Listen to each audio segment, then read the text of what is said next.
So first of all, I would like to thank the organizers for inviting me to this conference. So apart from obviously the scientific aspect, this is also something interesting for me because I would probably not have come to India without otherwise, and it's quite interesting. So I'm going to speak about wall slip mechanism in yield stress fluid. In fact, as you will see, I will present a lot of things, but not finally a complete solution, but maybe some precision and question for you for the future. Okay, so in fact I am interested by yield stress fluid as often in my conference in the field of rheology. So these fluids are illustrated here.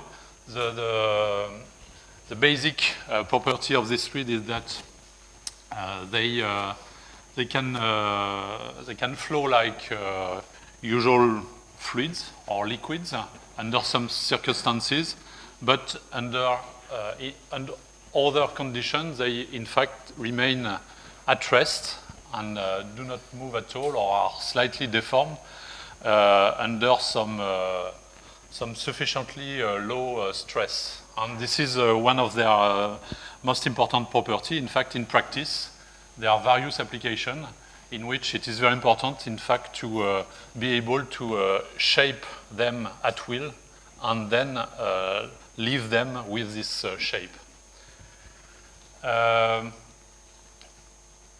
Okay, so to start with, first, a definition of what I call wall slip. So this is a discontinuity in the velocity profile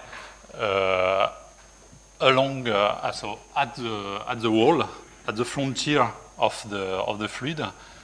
But in fact, this is only an apparent, in the case of suspension of all this material I showed before, which are in fact generally suspension of different types of particles or elements, droplets or bubbles sometimes, in a liquid.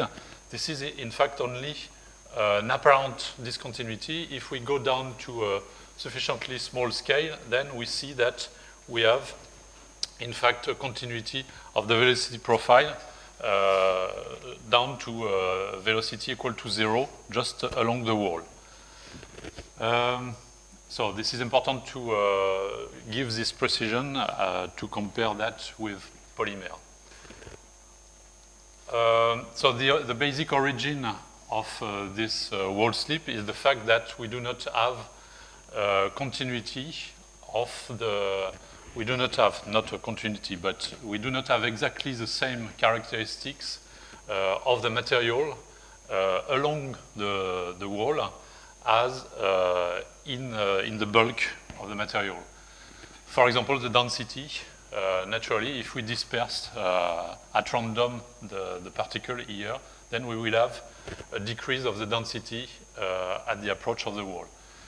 And this effect can be removed if we use sufficiently rough surfaces, because in that case, so if the particle can freely be in this hole of the roughness, then we will have a continuity, we will have a uniformity or homogeneity of the material characteristics through the first layer, which is assumed to be sheared here, if we assume that the material is blocked in these holes. So this is obviously an assumption. It seems to work, and this is effectively the practical technique which is used to remove wall slip effect. So what does that give in practice in terms of flow curve of the material? Typically with rough surfaces with such a yield stress fluid, we have this usual flow curve in which here we see that the stress goes down to a plateau at low shear rate corresponding to the yield stress of the material. When we use sufficiently smooth surfaces, so that there is some wall slip, then we see that the flow curve, the apparent flow curve of the material, so taken just by apparent measure of the shear force applied to the material as a function of the apparent relative motion of the plate. Then we get this curve, which is below the flow curve with rough surfaces. And we see that it has also a kind of wall slip yield stress here, to C prime. And then we go back to the flow curve with rough surfaces. Generally, this part is represented by a power law of the velocity. So these are the basic observations. Now, some word about the history of science about wall slip. So certainly, I will forget some references, but I hope that I have still some interesting element here. So I think that the first steps were concerning the recognition of the phenomenon. Then people start to see how to preclude its occurrence or avoid its occurrence. And then people devised some tricks to detect it or maybe measure it through the analysis of theoretical data. So there are a few references here. A next step then comes with the characterization of the wall slip law. So in particular, what I mentioned in the straight part, people represented this part with this type of power law with a power which apparently varied between 1 and 4, depending on the different situation. Then we had a step where people measured directly the wall slip velocity. So it started with direct observation, and then different techniques were used over the ages to do that. There was an important next step concerning the physics of the phenomenon, which were brought by Cloître and Bonnecaz. For me, this is the first time that people started to put some physics to the phenomenon. And so their basic assumption is that they consider a repulsive soft jam system, so typically microgels, emulsion, foams, colloids, for which the yield stress is given by the fact that the elements are jammed in a given volume of liquid. And they say, okay, we have in fact two forces, one which is due to this jamming, which they call osmotic pressure. And so this is a kind of osmotic pressure. And so they say this pressure is related to the elastic modulus of the element, which is also which can be related to the elastic modulus of the material. And on the other side, as soon as we have some wall slip, in fact the elements are squeezed against the wall, and there is a small layer here which undergoes a lubrication motion, and then we have some pressure ensuring this flow through this layer. This pressure varies as the inverse of the square thickness of this layer. So they say at equilibrium we have an equality of these two pressures, and this gives the thickness as a function of the velocity, which is in fact the slip velocity. So unfortunately, there is a mistake here. This is as an index. The S is the index. This is the slip velocity. So they got this, what they call the elasto-hydrodynamic regime, in which we have both the thickness and the shear stress varies with the square root of the velocity of slip. So starting from that point, there has been different further development. In fact, it was observed that there is an hydrodynamic regime also, a case for which the apparent slip layer remains constant. But without clear explanation. Just it was suggested, and in fact, we could find also this type of suggestion in Princeton concerning foams and emulsion. So Princeton worked a lot in the field of foam, but also about emulsion.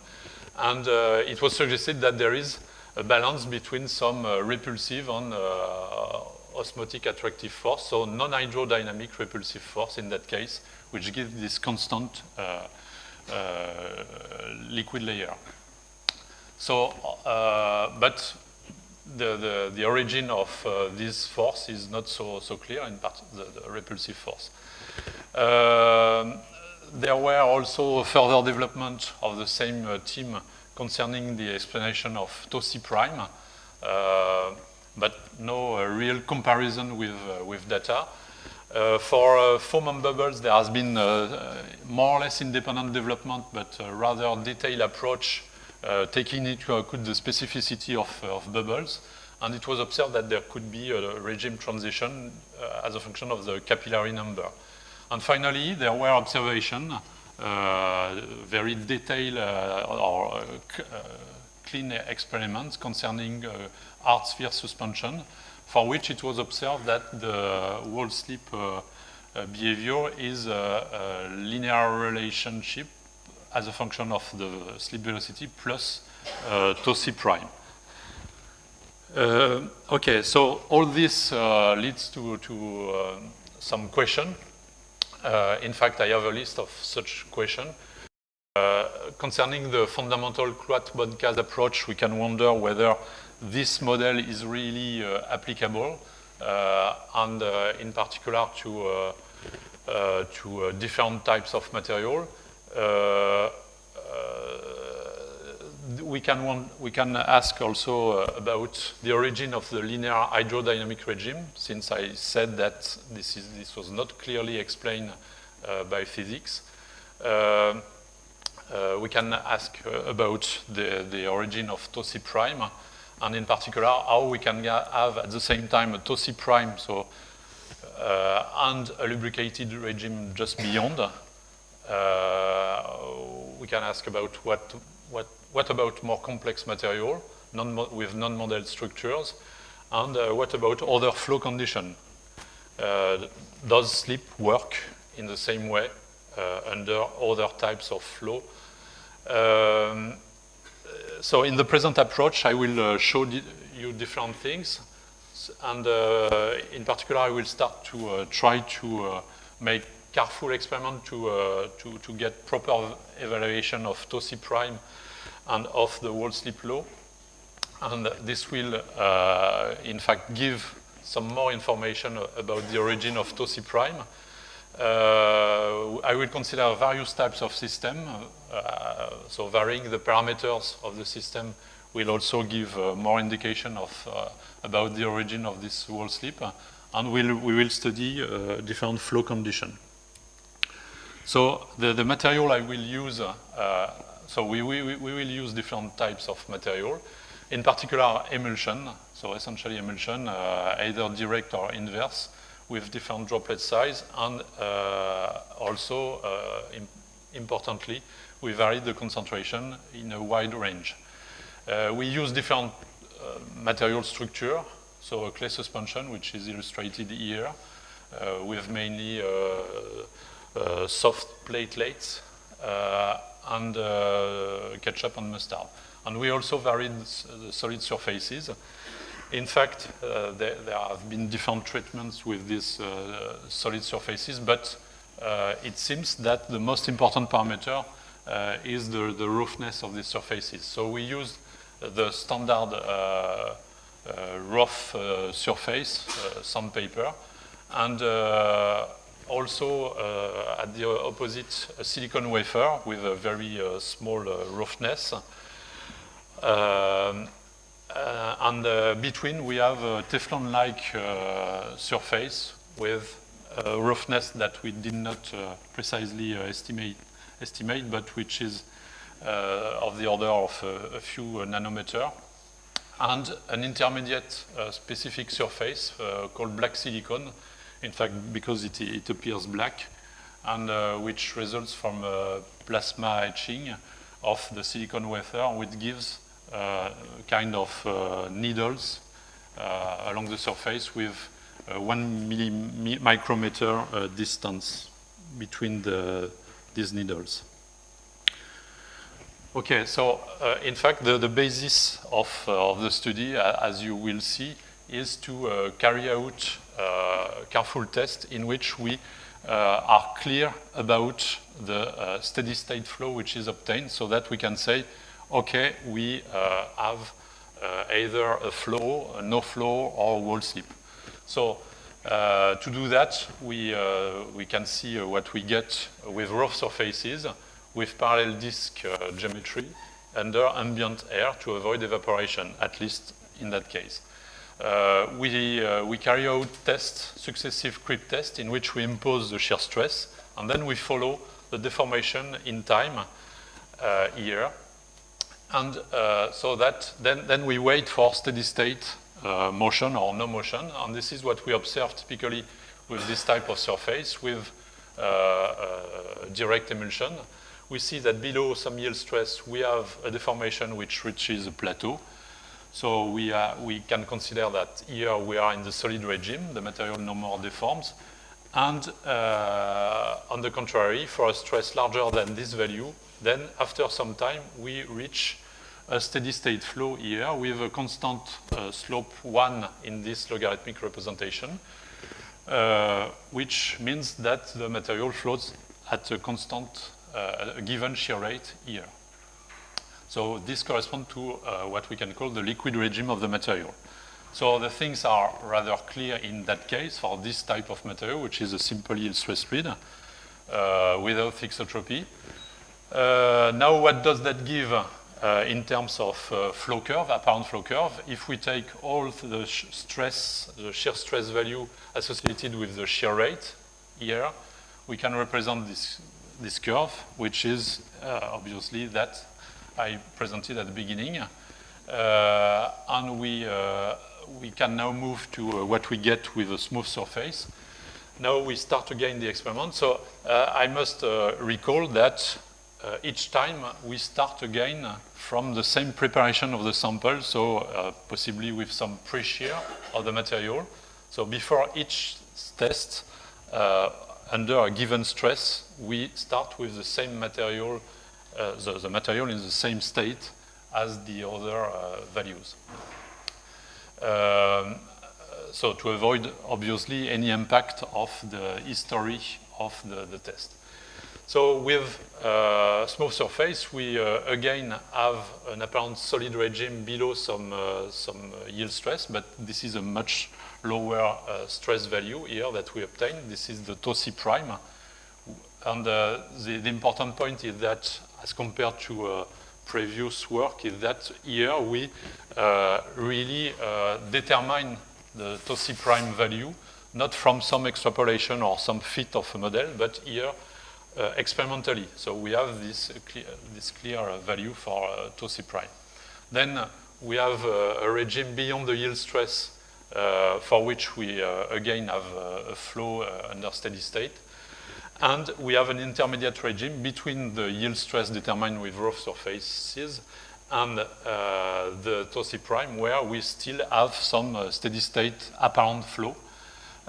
In fact, I must also mention that we used upper rough surface and lower smooth surface, so that we look directly at the slip velocity along the wall. We are clear about the fact that we have slip velocity on a material which remains as a bulk, since here we are below the yield stress. So that means that the material cannot flow in its bulk, and it can flow, it can move only along the wall, as we can see with the blue line. So now if we represent the value we get from this data, from this experiment, we have this typical curve here for the slip with smooth surfaces. Okay, so just to mention what we get with the thixotropic material, the things are more complex. So we use here the clay water I mentioned at the beginning. with rough surfaces, we obtain the typical viscosity bifurcation effect mentioned earlier, in which when we start from the same material after some pre-shear, so the material is just in a liquid state, it has been shaped before, and then we start by applying different stresses under this condition, and we see that beyond some critical stress, we are able to maintain a liquid flow, and the material then will flow in steady state. But just below this value, the material goes on flowing some time, but finally it stops flowing, and we have this solid regime. So that what we see is that in contrast with the simple ES stress field, in fact, the first value of the shear rate in the flow situation, in the liquid regime here, correspond to a relatively large shear rate. And so that in this representation, for the flow curve, we have no flow, no steady state flow below a finite value of gamma dot. And if we now try, just for information, if we now try to impose a shear rate in this region, then we will get shear bending. So now what does occur with such a material with smooth surfaces? We see that we again have a solid regime here. We now have some slip regime. So we have a flow, an apparent flow for a stress smaller than the yield stress.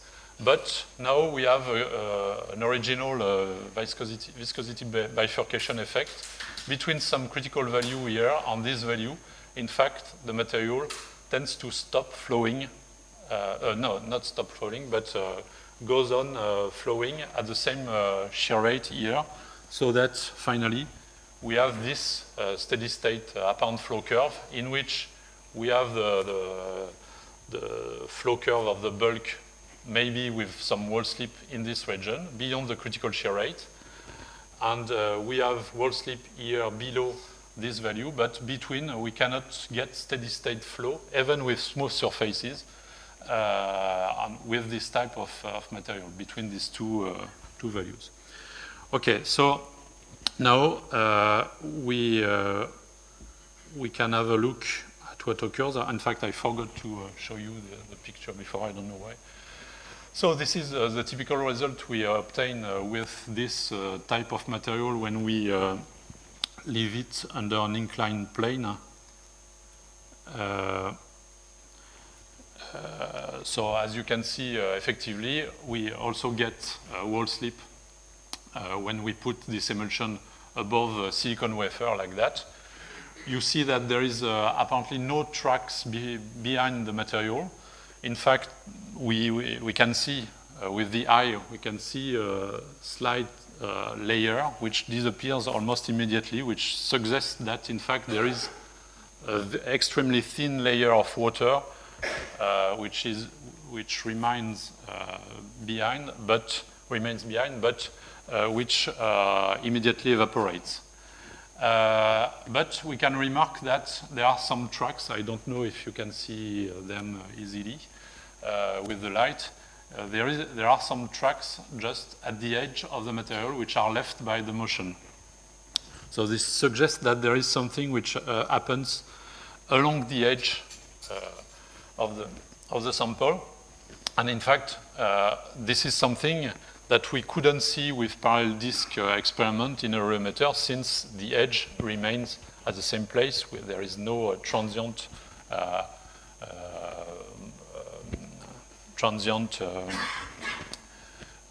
development of the line of contact. So in order to see if this effect still occurs in a remeter, we just put a small piece of emulsion here between the two plates, and then we the upper rough plates, which is able to draw the sample, while the sample, in fact, slips along the smooth surface. And what we see is these tracks, where with this direct emulsion, we again see some tracks along the edge of the sample. So this suggests these tracks are visible and remain after the passage of the sample, means that they are sufficiently thick and that, in fact, this corresponds to the bulk material. So that means that there is some shear of the bulk along the edge of the sample. So there is a localized bulk flow. And this suggests that there is some adherence of the bulk along the line of contact, which would mean that we are dealing with an edge effect. If we are dealing with an edge effect concerning Tosi prime, this means that we should see different effect for different ratio of the periphery of the sample to its surface of contact. So this is here what we obtain effectively with different radius of the sample. So different experiments with different plate size, in fact, and we see that effectively we have an apparent increase of the Tosi prime when we decrease the size of the sample, the radius of the sample. So this tends to confirm that we are dealing with edge effect, which in fact would certainly be due to the evaporation of the water at the periphery, which would tend to stick the material. And effectively, when we now do the experiment by putting an oil film along the periphery, then we get the lowest value of Tosi prime that we can get, even with the 3 centimeter radius, for which, without any care about evaporation, we get a much larger value here. So this suggests that evaporation plays some role, and in order to check that, we can impose the stress at a value corresponding just above the Tosi prime. We impose the shear rate at a value around 10⁻² here, second -1, so that we should get a stress equal to the wall slip yield stress, and this is what we get here in this experiment with the direct emulsion. But now, if we leave the material sometime at rest without now any care concerning evaporation, so in ambient humidity, then we see that the apparent wall slip yield stress increases. So this tends to support further the fact that this is evaporation which plays a role. And in fact, with the inverse emulsion, we do not have this effect because the oil in which the water droplets are immersed do not evaporate. So this finally suggests that we have this a kind of effect, a kind of adhesion of the line of contact made of the droplet stuck to each other. And if we consider that we have such an effect and that it plays a role along some characteristics, thickness E here, then we can compute the applied torque so that we have the torque due to the wall slip along the wall here, plus a torque due to the flow of the material here that we can estimate with a stress tau A here, which is certainly close to the yield stress of the material. If we do that, we get an apparent shear stress, which is equal to the wall slip stress here, plus this term, depending on the radius of the sample. And effectively, we see some variation of the Tosi prime, which seems to correspond to this type of variation as a function of the radius. So the experimental variation seems to be in agreement with that. And now if we remove the wall slip yield stress from the shear stress, we get all the data along the same line. So this means that, in fact, so apparently this analysis is consistent. Now, if we do the same with inverse emulsion, I already suggested you that the problem will be different, and in fact, it is different. With the direct emulsion, we do not have this possibility of evaporation, and when we make the same test with the droplet, we do not see really tracks of bulk material along the edge. They are these tracks, but they are in fact extremely thin. And at the same time, what we see is that the wall slip yield stress is larger than the values we obtain with the direct emulsion, which in fact means that this can hardly be explained by this theory, because this theory leads to a value, characteristic value of the wall slip yield stress of about typically about 1 Pascal. And in order to get such large value, we would need to have a very large value of the adherence layer at the periphery. And this is not the case as observed here. So, and in addition, the results are rather scattered. But in any case, so this suggests that we have in fact a different effect, and more probably an effect occurring along all the surface of contact between the fluid and the solid surface. But in any way, if we remove the Taussig prime from the shear stress, we still get some master curve for the result under different sample size. So to try to have further information about this wall slip yield stress, we can carry out experiments with different types of surfaces. And we see that with the direct emulsion, if we now use Teflon-like surface, we now get some significant wall slip yield stress, which suggests that now we have surface effect and not only edge effect. And we get some value here, but with a rougher surface, the black silicon surface, then we get even higher values of the wall slip yield stress. Okay, so this suggests that in fact this wall slip yield stress would essentially depend on the roughness of the solid surface. And in fact, with the inverse emulsion, we can make something. We can see that the Taussig prime governs the wall slip existence, so that it acts more or less independently of the rest of the wall slip. So here, for example, with a high concentration of the emulsion, we have a wall slip yield stress which has this value. But if now we decrease the concentration of the emulsion with the same type of surface, then we have no more apparent wall slip. So probably because here the wall slip yield stress is larger than the yield stress of this value. So we cannot have wall slip. So now if we if we look at the data obtained concerning the stress minus the wall slip yield stress, we can see that we get in fact a curve, a master curve for the different sample size which has a slope 1 in both cases. So that means that suggests that there is these two separate effects, two independent effects concerning wall slip, and this suggests that there is a kind of friction that this wall slip yield stress would be due to a kind of friction.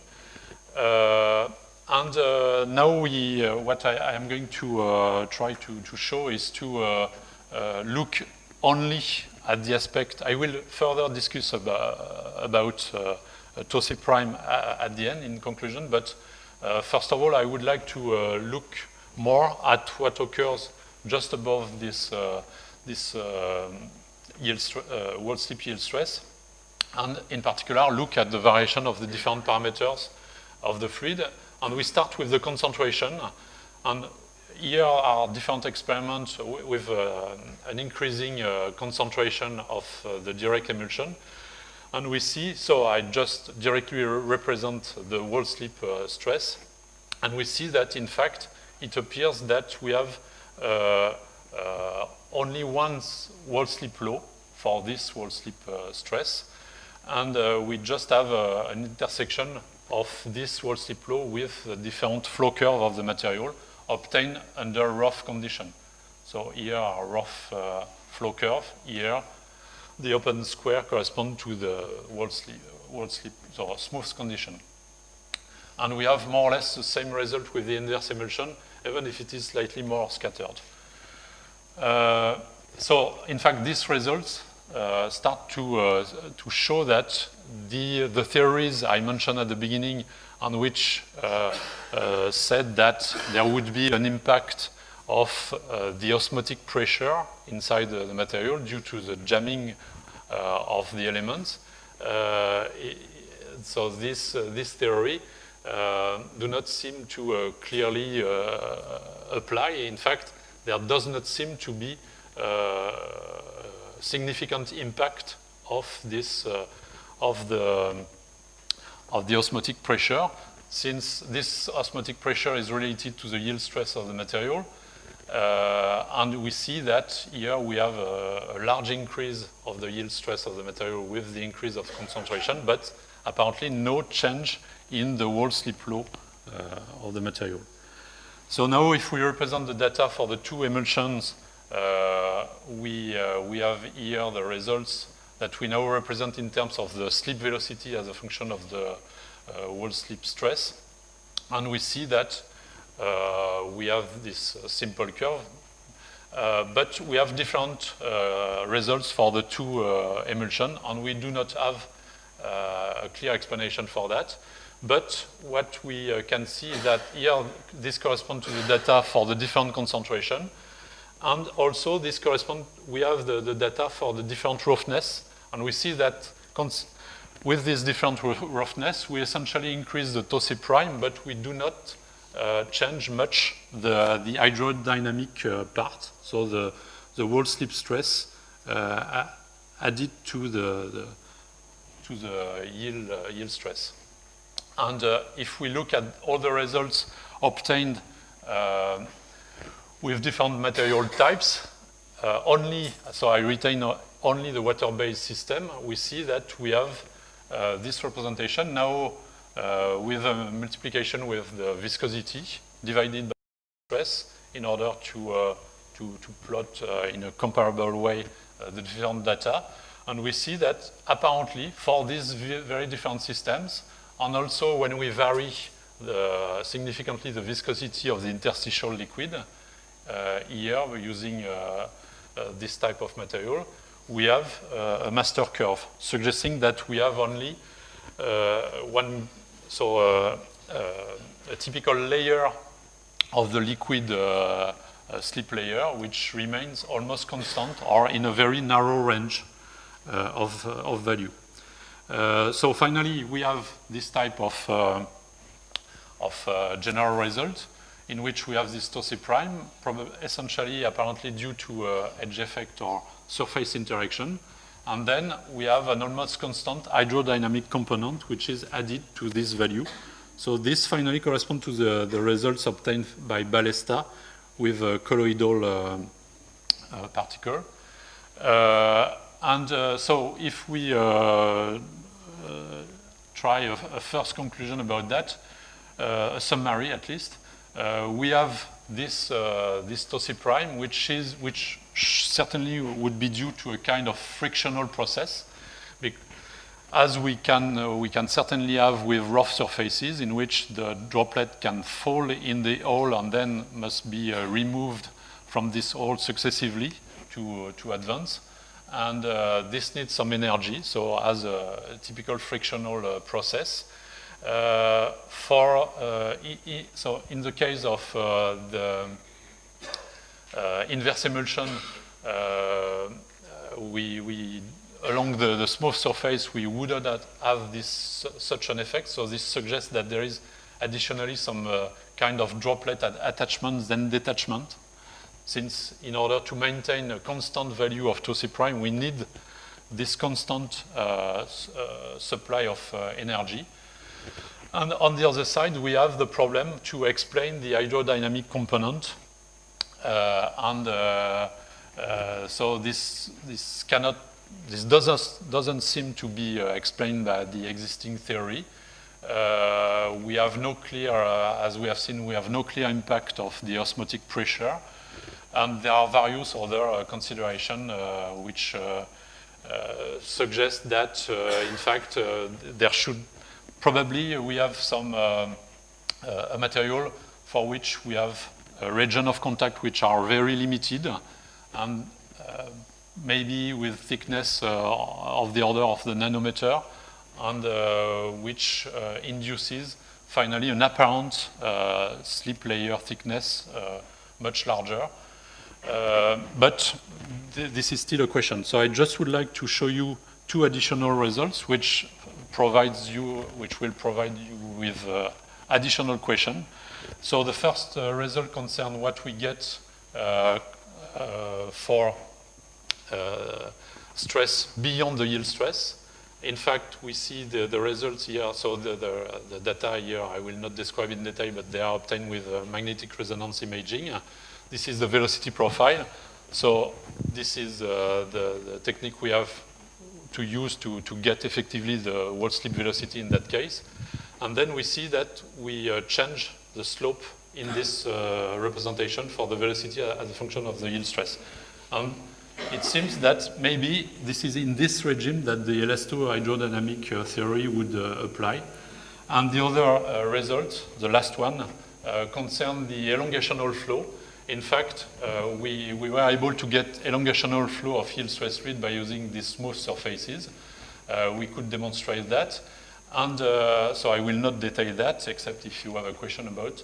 And, but the point is that when we do that, we were clear about the stress obtained in the material, and we could see that by increasing the velocity, we can measure the wall slip stress on the wall slip along the wall, and what we obtained is that all occurs as if we add a constant layer of about 10 microns along the wall here during this process. So it seems that when we impose a strong traction to the material, then we change completely again the condition of wall slip. So that's all. As you can see, there are various questions, still open questions about the subject. Thank you for attention. Thank you, speaker. We have time for some questions. Joe. You showed the edge effect for the emulsions. You didn't mention the bentonite. Is there no edge effect with the bentonite where you have solid particles? The reason I ask is... we are not clear about bentonite, about the edge effect with bentonite. In fact, there is an edge effect? We have still a Tosse prime effect. So we have this wall slip yield stress. But we did not study in detail the origin of this wall slip yield stress, as we did for the direct emulsion, because we carried many experiments with the reason I ask is because you used evaporation as a mechanism, but there's also, if the particles behave somewhat rigidly, there's also the dilatancy. Reynolds told us if you step on wet sand, it dries out around your foot, because that's been used as a test in suspensions of the drying out at the edge. So I was kind of curious as to whether evaporation is the only explanation, whether there might not be some kind of dilatancy that would pull liquid, would cause some drying out. So what do you mean exactly with the possible impact of dilatancy? No, not the fluid. I'm speaking of volume dilatancy, where when you shear particulate medium, the particles move apart, and that causes fluid to dry out in adjacent regions. So the drying out at the edge could be because there's an imbibition of water, of solvent, of continuous phase, due to just steric effects. That's the issue. There is evaporation. You have some control on evaporation. Yes, usually we have some control on that. Yeah. But even under such condition, we believe that there can be some slight evaporation just at the beginning of the test when we set up the sample, when we and especially along the line of contact, because a very slight evaporation would be sufficient to explain that. Okay, are there any other questions? Anyone else? Norm?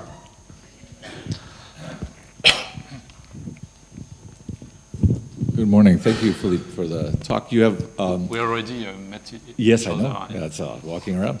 The question though is about this effect on a practical side from a rheology perspective. So most people would be trained to use the method, for example, of Yoshimura and Prudhomme, of varying the gap thickness and extrapolating to infinite gap at constant rim stress to extract a slip velocity and hence then correct their data. And that is a very standard method in rheometry. What is the impact of what you've shown us about the existence of this tau C prime on such standard procedures that are typically used by scientists to eliminate the wall slip from their data? Okay, so this is a good question. So when I said that we already met, this is just because we met in the campus walking this morning, just for the order. So yes, this is a good question. I didn't think about that. In fact, clearly the different technique could be used also to determine the wall slip, and we use this technique because we can deduce finally under the same test condition finally the typical value, but at some time we use also the different geometry, different thickness to check that this was in agreement with that. But on the other side, yes, you are right. Can we have an impact of, I just reformulate your question, can we have an impact? I am winning some time. An impact of the tau C prime on the determination by other way.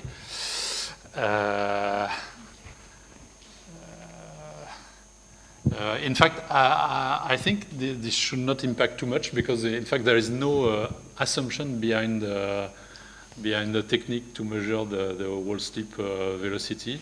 We just assume that it depends strictly on the shear stress. This is a simple function of the shear stress, and so this should be okay. This shouldn't change. Okay, I think I have to leave it there, and you'll get back to Norm later with a resolution for the experimentalists what to do. Thank you very much.